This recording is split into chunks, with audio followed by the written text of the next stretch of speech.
Good evening, everyone. Thank you for joining us for the March 2022 issue session of Compassion Chats. My name is Susan Marshall.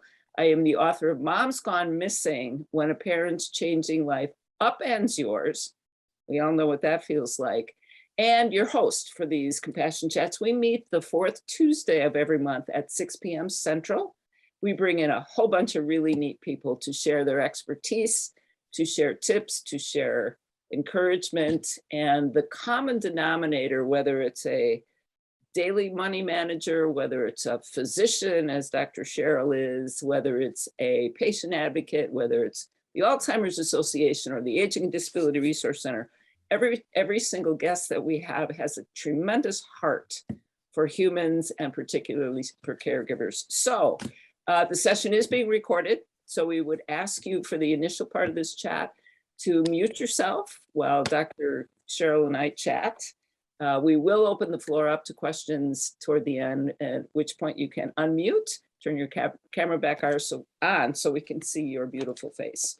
I am thrilled to welcome back again Dr. Cheryl Woodson. Cheryl was with us in January to talk about caregiving for the aged, the elderly. She was a caregiver for her mom.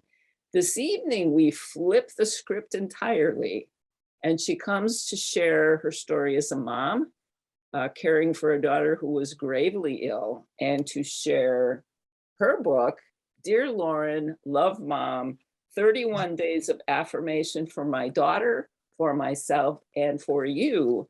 And she also recently released a workbook to go along with this particular book. I'd like to start, if I may, by just reading two of the paragraphs from the back of the book. And then Cheryl, I'll get off the stage and I'll welcome you. Dr. Cheryl is a medical doctor who wrote these affirmations to encourage her 20-year-old daughter through a life-threatening illness. Since she always finds peace in writing, Dr. Cheryl was not surprised to feel the words calm a mother's terror. She had not expected them to comfort the broken little girl inside the doctor. After more than 30 years of practice, Dr. Cheryl continues to work with women who care for our elders and other adults who want to age excellently. Her experience has shown her that childhood pain influences relationships and accomplishments in the lives of many grown women. Truer words never written. Dr. Cheryl Woodson, thank you once again for joining us. We're so grateful to have your generosity, your wisdom, and your time. Well, good evening, and thank you for inviting me back. I appreciate it.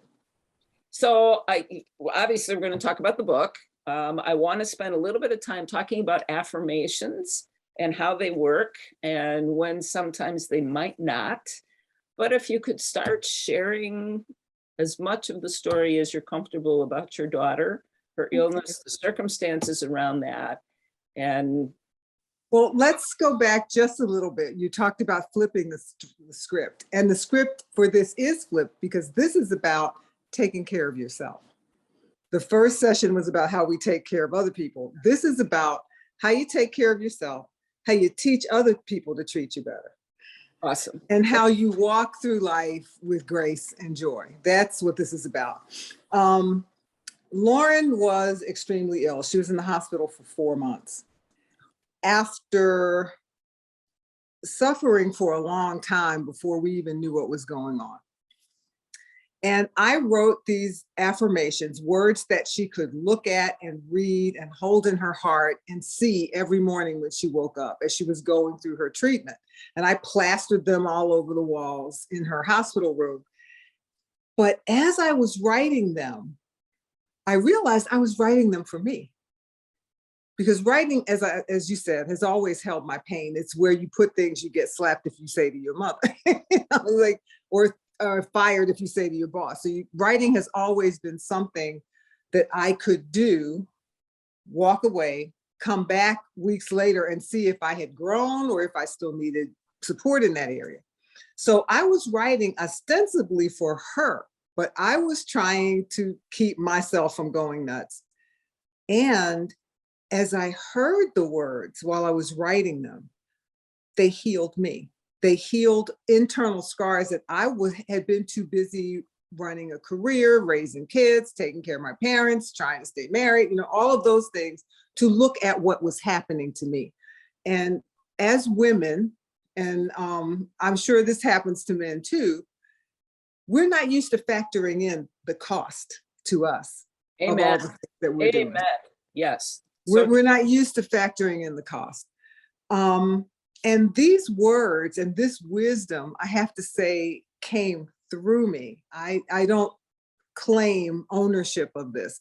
This is my mother and my grandmother and my girlfriends' mothers and grandmothers and all of the mentors and all the gray hair that surrounded and supported me while I was growing up and then handling my adult challenges. So that's where this came from. And affirmations are positive pieces of breath that you breathe in every day. It's starting your day, accepting and understanding and intending that up is that way. that today, the affirmation, something good is going to happen. I want to just briefly touch on that because affirmations have been around for a long time. They were for a decade or more kind of the centerpiece of all the self-help books, the self-help conferences, and all that kind of thing. And I know a number of people personally and groups of people who became very jaded. It's like, oh, paste it on your mirror and read it every day and you're going to get better. What about writing these affirmations, Cheryl, was so powerful to you? It's because it became separate from me.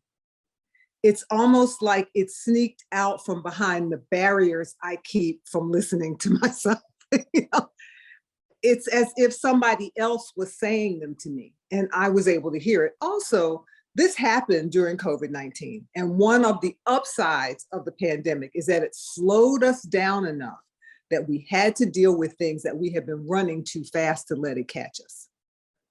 And many of us really had to look at some things we hadn't wanted to look at, make some decisions we hadn't wanted to make, because finally we had to slow down. And so having to slow down and putting these things in order and paper and trying to really think about what they meant. See, affirmations to me have to be more than just one-line platitudes. You rock. Right. There are, why do you rock? What about you rocks? Why would anybody think you didn't rock? I mean, I think it has to be more than just little words. It's opening a door in your spirit and giving you a chance, or holding up a mirror, giving you a chance to see something maybe you've been scared to see. It's interesting holding up the mirror. I was thinking about that as I read the book, and I've read it several times, and I bought copies for my daughters and my sister. Oh, thank you.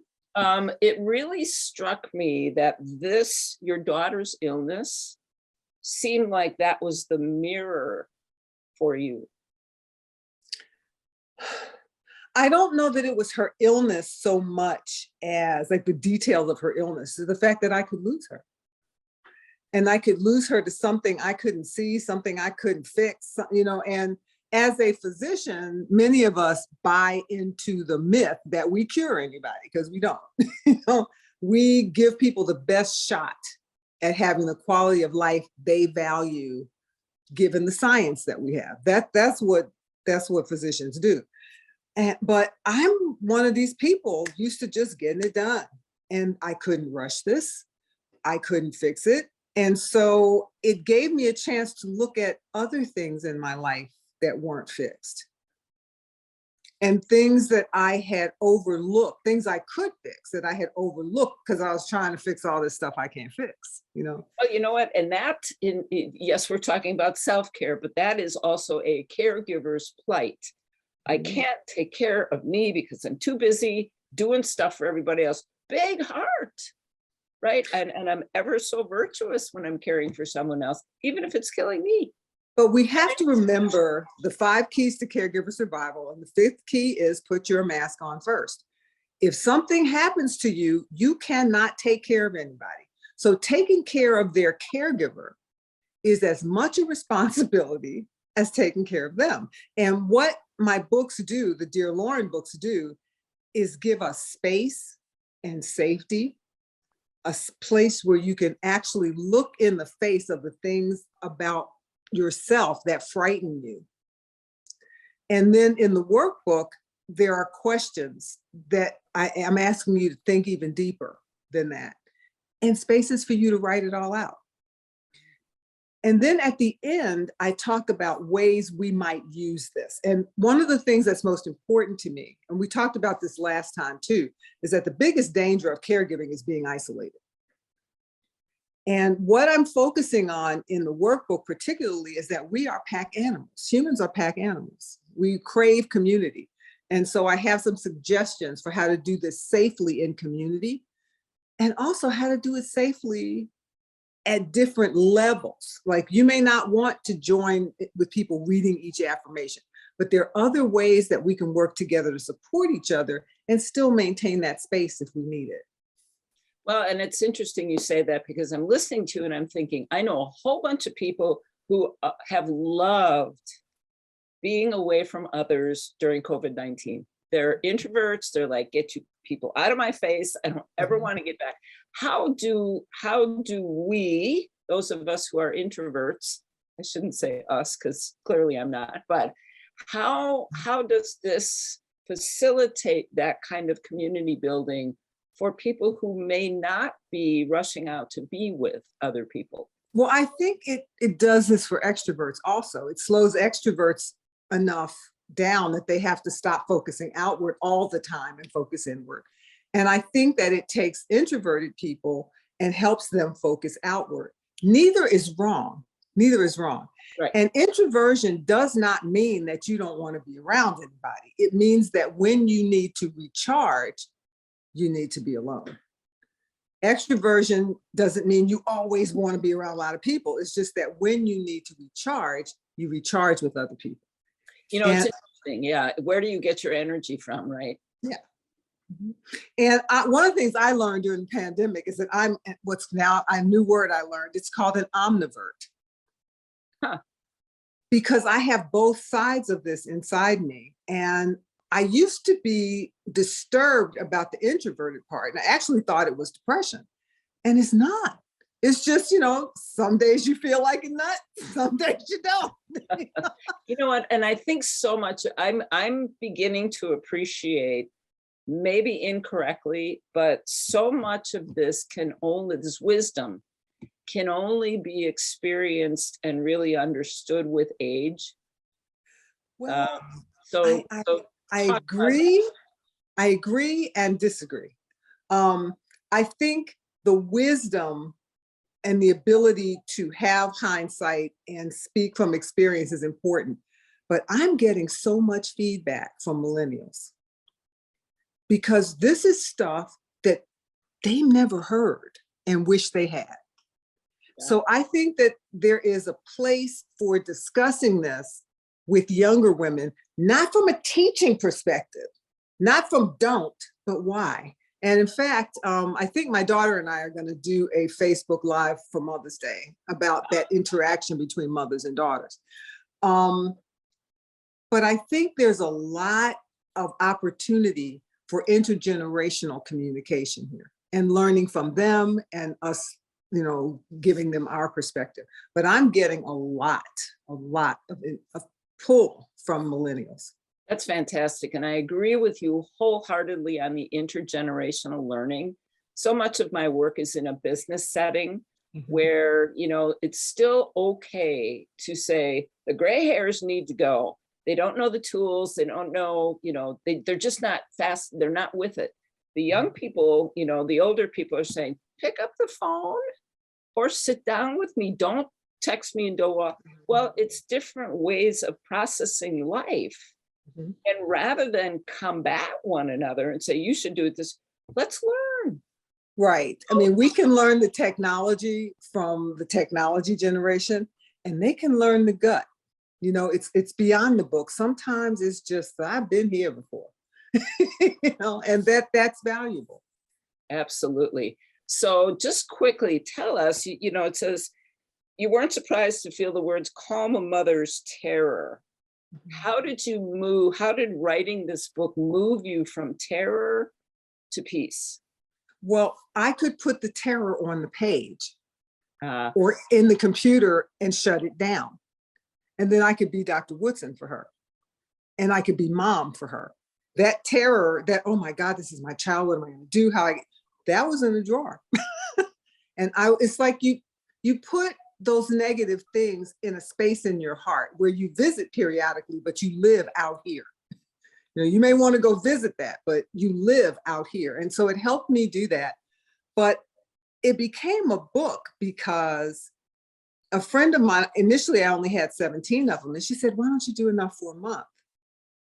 And then my brother's partner came up with the photography, and that's how it became a book. I mean, I hadn't intended to write it. I wrote it for Lauren, and I asked her permission to publish it because to me, it was a gift to her. Very, very cool. So many different aspects I want to take with this, but what you just said about parking the negative, writing it, closing your computer down, isn't that what we as caregivers need to learn how to do? Yeah, that compartmentalization is critical. It is critical. But you have to remember that one of the compartments is you. Say more And about what we often do is put our needs in that compartment where we don't visit regularly. But we have to think of ourselves as a resource. I did a seminar, and I think I posted it too, about you are the CEO of your caregiving team. And if you were CEO of a business, would you be making the coffee?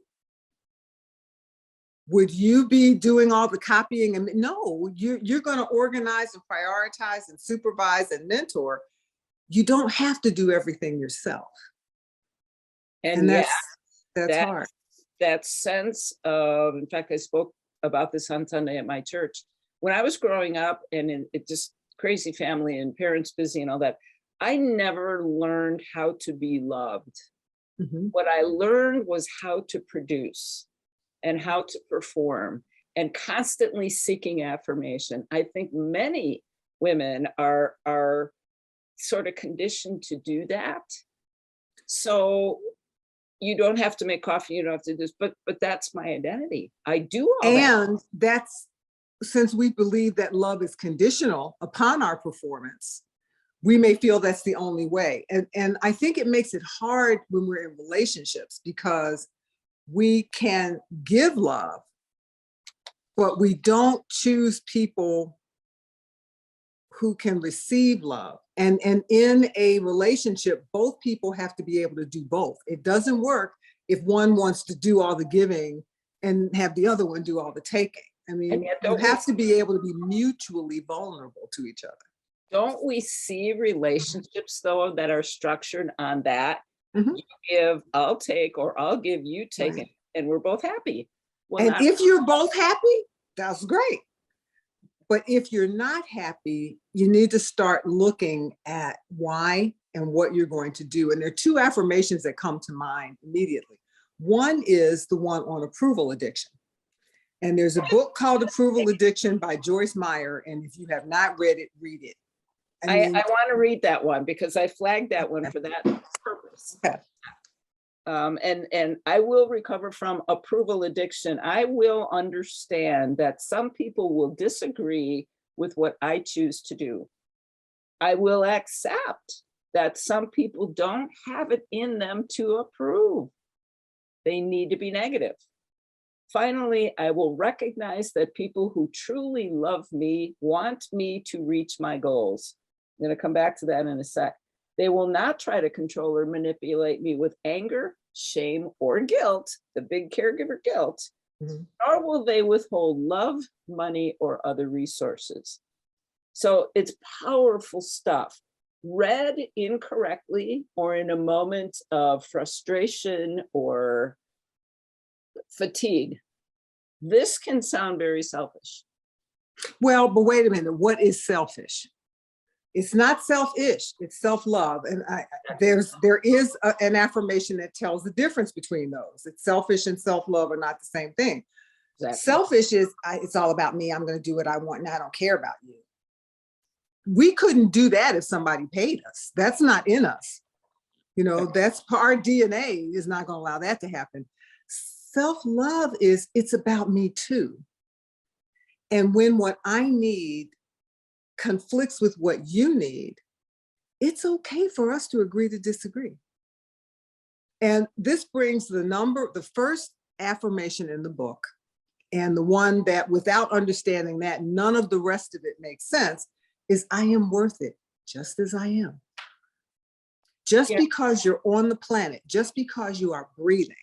And the other part of the approval addiction one, as well as the one on embracing the power of no, if people's love is conditional on your behavior, you have to accept that they don't love you. And you also have to ask yourself is when you do what they ask you to do you get approval anyway? You know, it's like it may not be possible for them to give you what you need. And that doesn't mean that you have to kick them out of your life. You just have to put them in a different place in your heart. And you also have to seek people who do unconditionally support you. And you can find them. We just often don't bother to look. We're so busy pleasing these people who are unpleasable that we don't accept what we really need. Must be something wrong with us if this wonderful person does not, we're not making them happy. We're not doing well. And again, there's nothing wrong with you. There's nothing wrong with you. It just, if it don't fit, don't force it. You know what? like, And we are conditioned so differently and then thrust into a caregiver role. You know, you first with your mother and then with your daughter. The self-care didn't come out of the blue, right? No, and that's why I'm trying to share it with people so they don't have to wait until they're 66 to get it.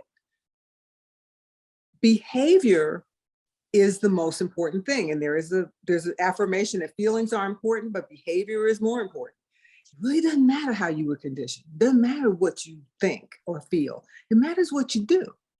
And you can learn to accept those feelings and not let them control your behavior. And this is why behavioral health counseling is so critical. It is so critical because only when you work with a professional who can help you through these changes can you accept that that's the way you were raised, that that's the narrative that's in your head, and you can learn to rewrite that narrative so that it's more supportive of you because you are worth it just as you are. You know, and how long does that work take? I mean, I have talked with people over the years who say, you know, I'm not going to live long enough to get there. Come on now. It takes as long as it takes. I mean, you know, it takes as long as it takes. But I think one reason why it is so difficult is that it may be comfortable. You know, we are comfortable with familiar discomfort and don't really want to change or are afraid of change. And that slows down the process. But as a friend of mine's father said, you can't learn it any younger. You learn it when the time is right for you. But what I'm asking people to do, particularly with the workbook and the questions that come, is to think about what your life would be like if you could do it. And there's an affirmation on the work, which is Byron Katie's wonderful approach to life. And she says that there are 4 questions that you ask yourself whenever you come in touch with one of these hard truths. Is this true? How do I know it's true? Who would I be if I didn't need it to be true? And given the answers to those 3 questions, is there any reason for me to keep thinking this? You know, you have to find I don't want to say courage because courage is not the absence of fear. And that's another affirmation. I mean, you do it afraid. Can you decide to try to change that narrative, to answer the questions, to ask the questions that might allow you to change that narrative? Because you are worth it just as you are. We're not supposed to be miserable. What? Nobody said it was going to be easy, but we're not supposed to be miserable. I want to read this affirmation too, because I think it really kind of goes to what you're saying now. I will escape from the prison of silence. I will uncover my history, as messy as it is. It's not in here, I said that. And let that effort release me into the abundant joy, love, peace, and success that God has promised. I will share my story and free myself from anger, guilt, pain, and shame. I will let others hear my story. That may free someone who has not yet found the courage to tell her story. That, in essence, as I think about what we have talked about for the past year, is so much a part of this, is sharing our stories. And giving us somebody else the courage or the freedom, the permission to be messy. Well, where this came from, there was a play called Women Places that producer Michelle Akins put on in 2015. And it was an anthology of vignettes about things that women suffer. You know, there's one on date rape, one on child molestation, one on domestic abuse, one on, and mine was on my mother, on caring for my mother.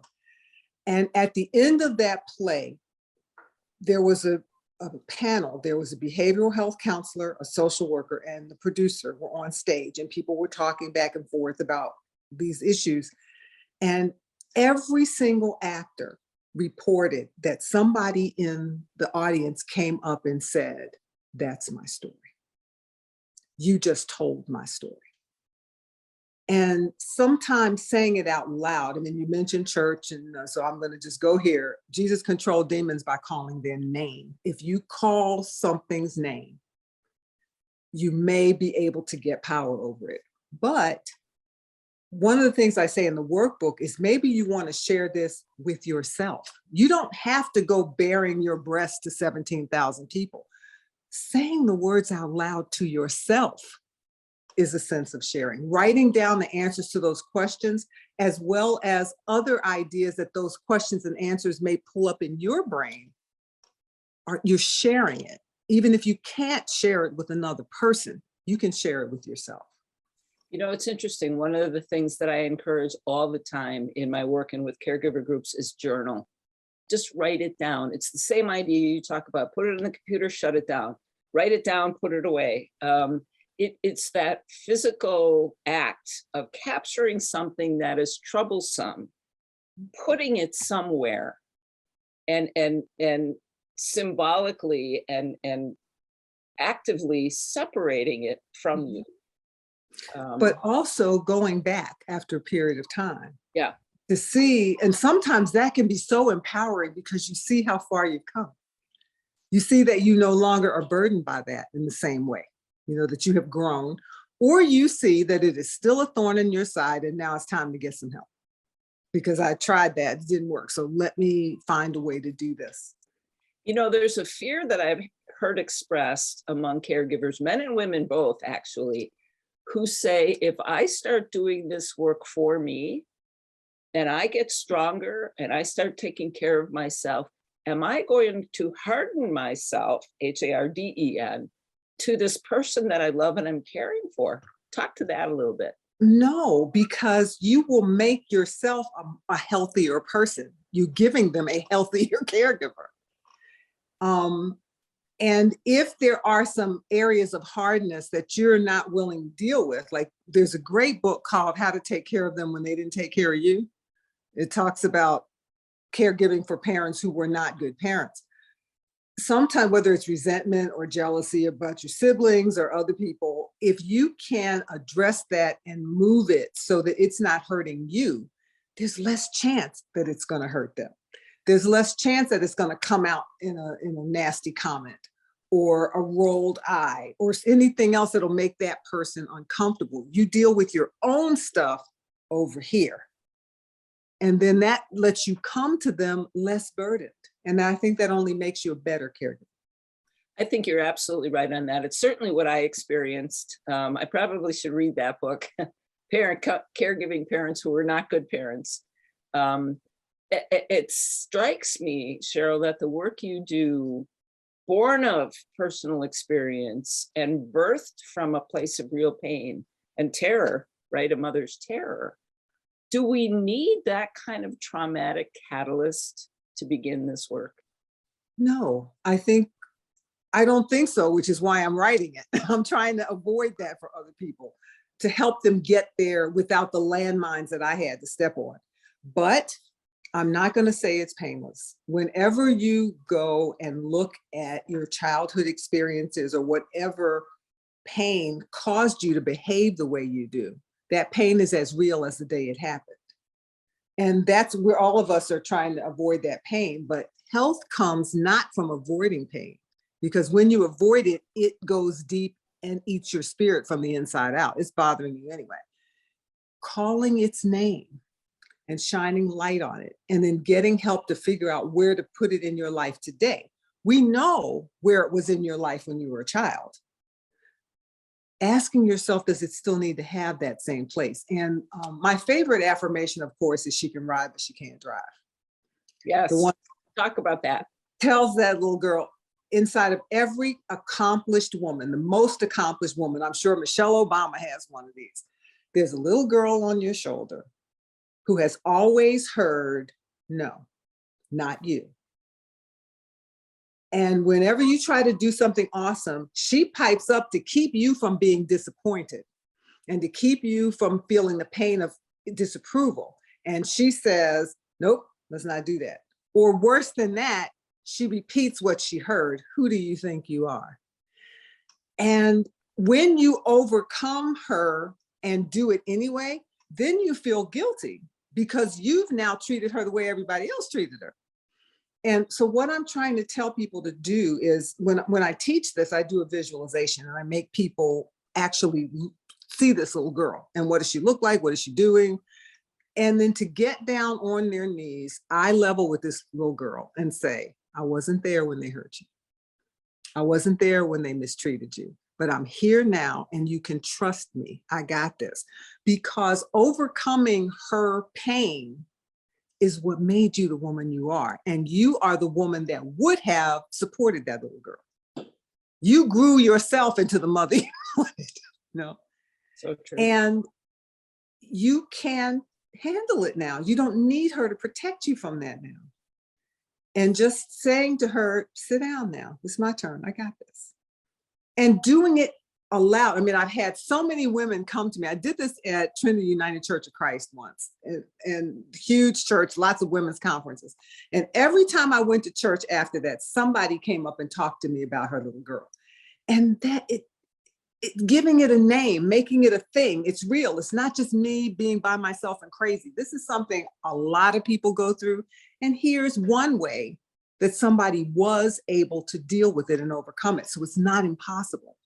And I've just been so blessed by that testimony coming back.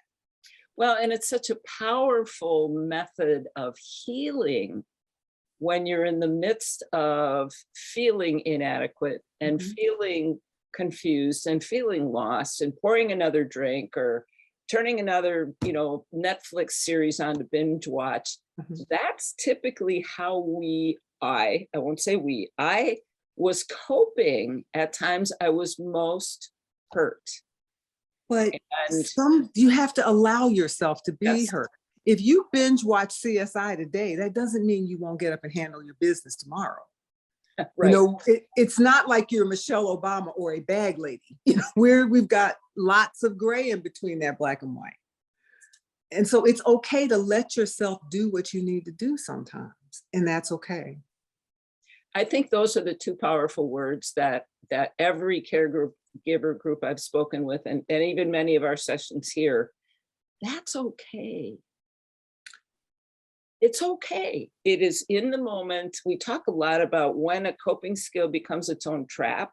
And I think the trap door opens when we stop saying it's okay, that's okay, to that's bad.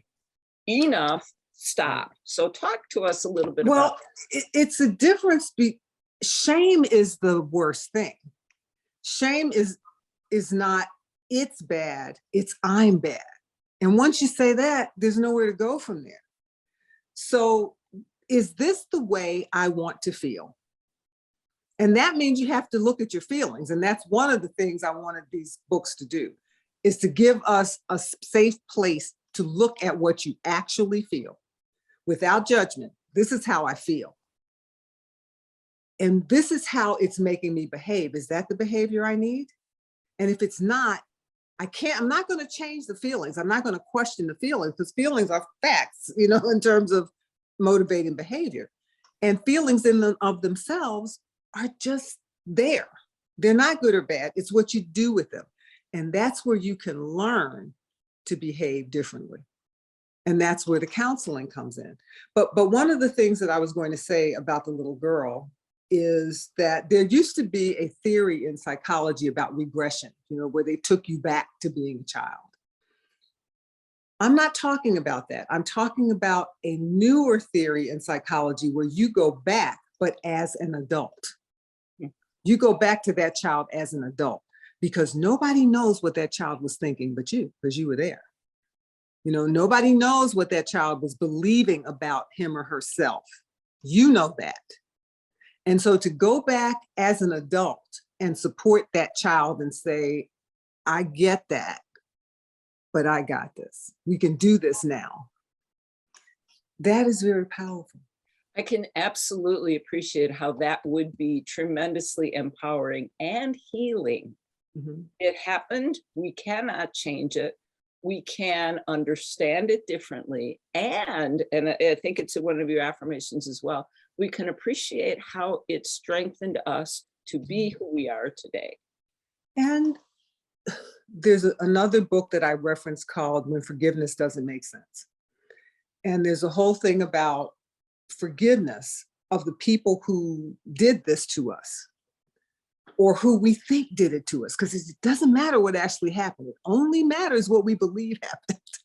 And as you ruminate over years, the facts change. They become more powerful than they were in the beginning. We're adding them to other pains. And so to look at how that stuff makes us feel and be willing to say, if they knew better, they do better. Even if they intended to hurt us, even if that was their intention, that's between them. And forgiveness doesn't mean it was okay for them to do that. It just means that I'm not going to let this hurt me anymore.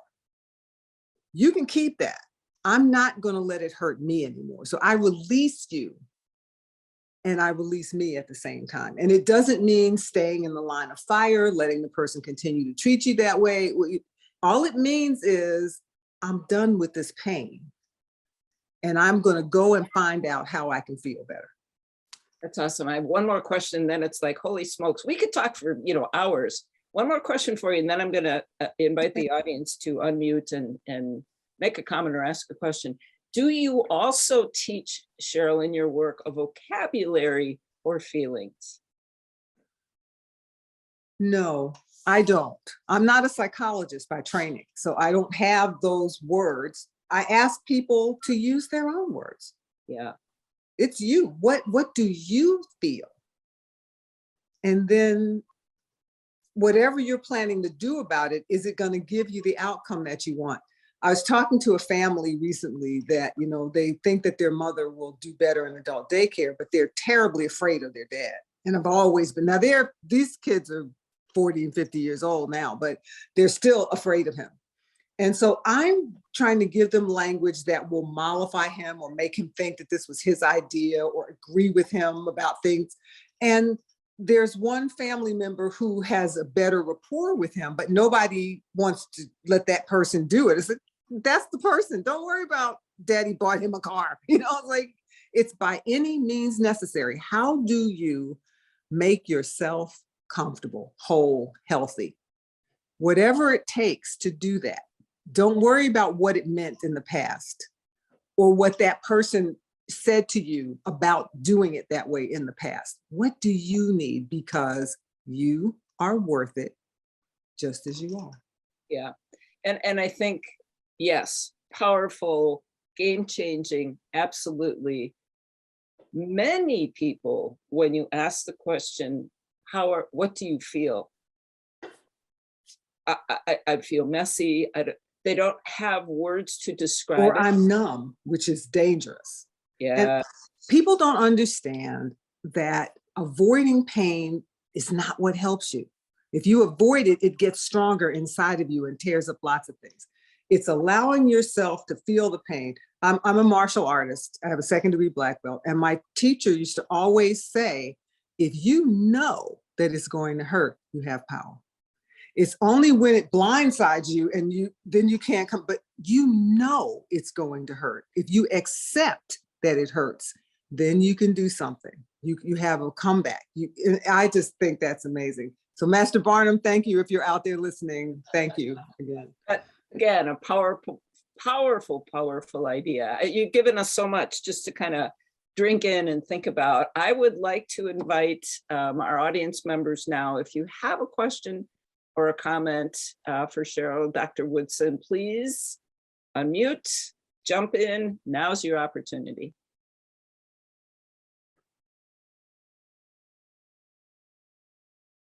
Okay, well, here comes Lucia. I love it.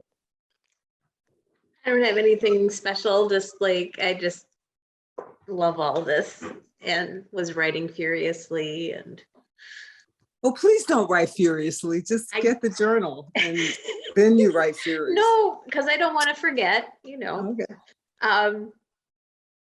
But just, you know, there was a few things along the way that just reminded me of things that you've learned along the way. And sometimes I do just share that with people like, well, maybe, you know, you've probably heard this, but, you know, whatever. And no, I hadn't. And thank you for sharing that. I'm like, okay, good. So I'll share one from our family. When you talk about the little girl, when my daughter was small, she had a very infuriating answer to a few things. Why did you do that? Because I did. Sometimes you don't get to know the answer why, and you just have to deal. And so she definitely taught us that. And actually I was had just gotten downsized at the time, was working with a lot of people who had lost their jobs, and they were very angry and questioning everything. And I just am like, because, you know, why did I lose my job? Because you did. Now let's release it and move forward. But in order to release it, you have to allow yourself to be angry. You have to allow yourself to be hurt, allow yourself to be disappointed, allow yourself to feel betrayed. You have to allow yourself to feel that and understand that too long. It doesn't have anything to do with what you do. You know, you're not going to slap your boss. You're not going to, but you can be angry. You can be angry. When people don't allow themselves to feel their feelings is when it gets ugly. And if you believe that you are ruminating in your feelings and not I think that's having any positive behavior out of it, that's when professional counseling is critical. But I think like a lot of those folks at that time, they were kind of stuck and they didn't have the resources. And then here's this 3-year-old, because I did, because it is. Well, It you know, just is. out of the mouths of babes, you know, she cut to the chase. It's like, okay, now what are you going to do? You have to deal with this no matter why. So what are you going to do? And if you can't process those hurt, negative feelings and figure out what you're going to do, you're in trouble. And I did another seminar about stress management. And when your stress hormones go up, your brain shuts down. That's physiologic. You know, your body doesn't think well when all your stress hormones are going. So whether it's affirmations, whether it's exercise, whether it's massage, whether it's dance, whether it's bowling, you have to have an outlet where you can channel some of that and move those feelings from in front of you so that you can decide what behavior is likely to give you the outcome you want. And it's hard because we love nursing our behaviors. You know, we love nursing it. But as you nurse it, it changes. It gets more powerful. You add stuff to it. And that's where behavioral health counseling can help because they're objective. It's almost like they play a tape back. You say something and they play a tape back. Is that what you wanted to say? And you hear it for the first time. And you realize maybe that's not what you want to say. That may be how you feel, but that's not what you want to say. I mean, I cannot stress more strongly that behavioral health counseling is a tool that you deserve. It's not a weakness. It's not giving up. It's not giving in. It is a tool So that this, helps you. yeah, this reminds me of, or triggers a question and a thought. I think we've all experienced toxic people and people who hold their anger and fuel their anger because it gives them energy and it's me against the world and whatever. Talk about separating yourself in order to be healthy from toxic people. Either get them out of your life if you can, or learn to maybe put them a place if it's a family member. Talk about that, because that's a real trap sometimes. Well, one of my blogs and videos is about bubbles. It's about getting through the pandemic and all the difficult times. You have to keep your heart and mind full of bubbles, because bubbles are packages of hope and love. And don't waste time with people who have pins. You know, you have to separate yourself from those folks. And even if you're married to them, it means putting them in a different place in your heart and finding people who do feed that for you. Because a lot of people won't let go of the toxicity because they're afraid they're going to be alone. And since you're worth it just as you are, being alone may not be a bad thing. You know, you're allowed to do that. But there are people out there who will need what you have. And you'll need what they have. You can let go of the comfort of familiar discomfort. Be with yourself for a minute, and then find people who are going to feed that for you. And you can still have dinner, still live with the person. It's just that the way they interact with you doesn't hurt you, because you're in control of that. You're not in control of their behavior. All you're in control of is how you respond to it. And again, behavioral health counseling helps with that, as does an organization called Codependence Anonymous. There's a book by Melody Beattie called Codependent No More. And it's about separating somebody's response to you from your response. You know, your life and your love and your energy can't be based on keeping somebody else comfortable. What? That's what we're taught. Come on now. We are taught that, but it is a narrative that you can unlearn. I mean, you don't have to do that. I think I said this the last time. You give because we're nurturers, and you can give till it hurts, but you never are required to give until you are damaged. And taking care of yourself doesn't mean you won't take care of them. Doesn't mean you won't get the dishes done and the medicine straight. It doesn't mean any of that. It just means that you have given yourself room to generate some joy for yourself, to figure out what that joy might look like. And maybe it is binge watching CSI one Saturday morning. You know, if that's your joy, then you get respite care to watch the person for a couple of hours while you binge watch CSI. You're still a good caregiver, because the fifth key is to put your mask on first. You have to take care of their caregiver, or you're not taking care of the most important resource that they have. You make everything else happen. That's fantastic. Dr. Cheryl was. Lucia, did I answer you, or did I deal with your comments or not? It's a complicated world, but we're all going to get through it. And you know what? I'd really like to hear from people who don't buy this. You know, I want to hear what you think. So please reach out to me through my website, drcherylwoodson.com, and give me some comments. Fantastic. Here's Christy. Hey, Lucia, thank you for choosing to share. And ladies, Susan, Dr. Cheryl, thank you so much for this hour. It's been very powerful and resonates. Sorry. So I was wondering if you talk about behavioral health and stuff. This is my first session. I'm 2 years now into caring for my mom with her Alzheimer's. And so it's a bit emotional, but it resonates. So that's a good thing. And I don't have a problem being emotional and expressing myself that way. So is there perhaps a list of behavioral health therapists, counselors that maybe to do more one-on-one stuff, or? Oh, there are a lot of resources, and I'm sure that Susan can put those in the chat. Yeah, There's great. lots of them. The American Psychological Society, you can look at who their members are. The behavioral health programs of the major hospitals in your area. Yeah. Your insurance company may have a list of people who are in network for them.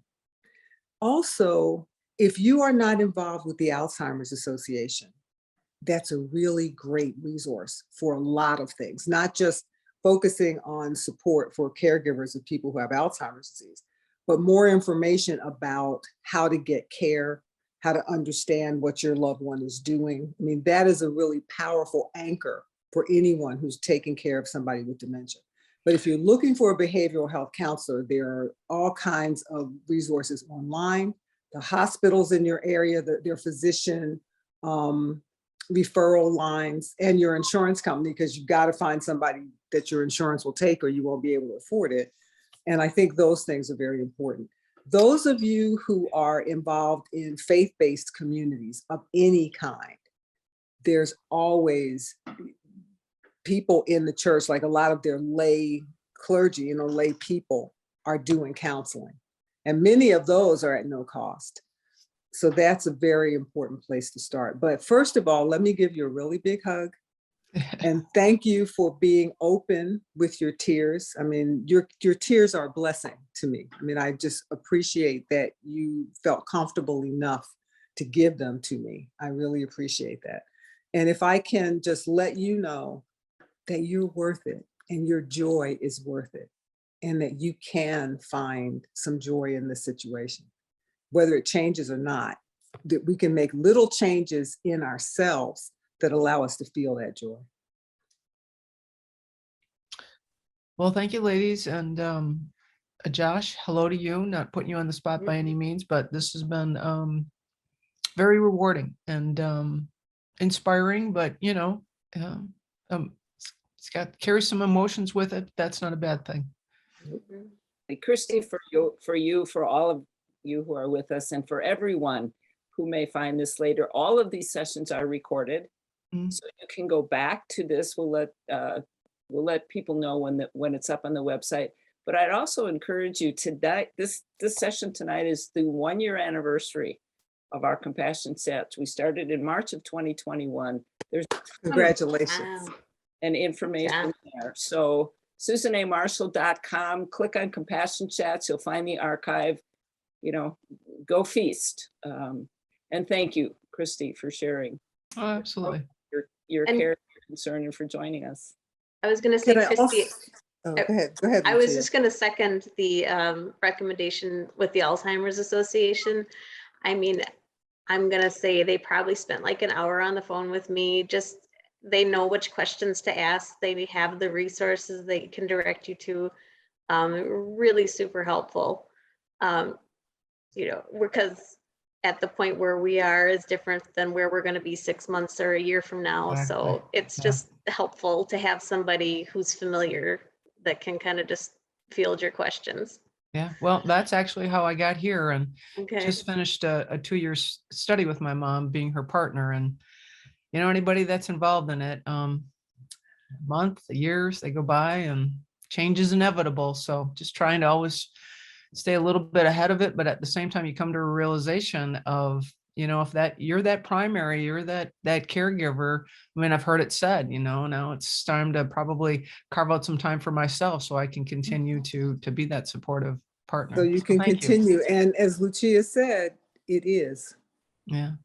It is. So we just got to figure out how to deal with what is.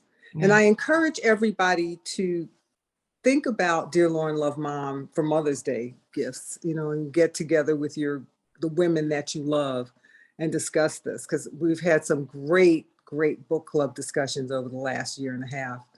And everybody's experience adds something rich to the discussion. So I hope you'll be able to discuss it with your friends and your family. I will second that enthusiastically. As I said, I bought books for my daughters, for my sister, and they all love it. And it gives us a different basis to talk about things that we don't typically talk about: feelings, caregiving, affirmation. So yeah, absolutely. Dr. Cheryl, thank you so much. Where can we find you and your work again? The best way to find me is through my website. It's drcherylwoodson.com, drcherylwoodson.com. And I'm on Facebook and Instagram. So please feel free to send me messages and questions. I may not be able to answer them all individually, but they will become blog topics, trust me, because I need your support and your help. So thank you very much. That's fantastic. Dr. Cheryl, thanks again so much for joining us this evening. Thanks to everyone who did join us. You can find again the archive. This will be recorded and posted at susanamarshall.com. Thank you for joining us. We look forward to seeing you next month as well. Dr. Cheryl, blessings. Thank you. Thank you. You. Bye, everyone. Thanks, Susan. Bye.